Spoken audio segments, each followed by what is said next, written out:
भावा विषय कसा आहे, त्या लोकांमध्ये आपण कधीच बसायचं नाही ज्या लोकांना आपल्या अस्तित्वाची किंमत नाही. कारण तू कोणाच्या तर कामाला जात असतोय, तुझा छोटा मोठा व्यवसाय असतोय, ते व्यवसाय पूर्णपणे तू त्यात मातीत गेलेला असतो, त्यात तू लॉस गेलेला असतो, तरी पण तू त्यातनं वर याचा तुझा भरपूर प्रयत्न चाललेला असतोय.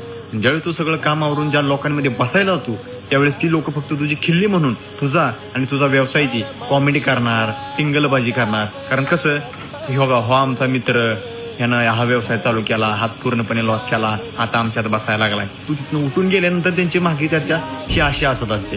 म्हणून एक गोष्ट लक्षात ठेव, तुला तुझा व्यवसाय केलाय ना तू, तर कळपर्यंत नाही. कारण एका दिवसात काय होत नसते. पूर्ण 2 वर्ष लॉस गेला ना तरी तू त्यात टिकून राहिलाय. 3ऱ्या वर्षी तुझा कोणच नाद करणार नाही भावा गावात. त्यासाठी कोणाच्यात बसायचं आणि कोणाच्यात उठायचं आणि स्वतःच्या व्यवसायासाठी किती झटायचं हे जर तुला कळलं तर तुला यशस्वी होण्यापासून कोणच थांबवू शकत नाही. सपला विषय.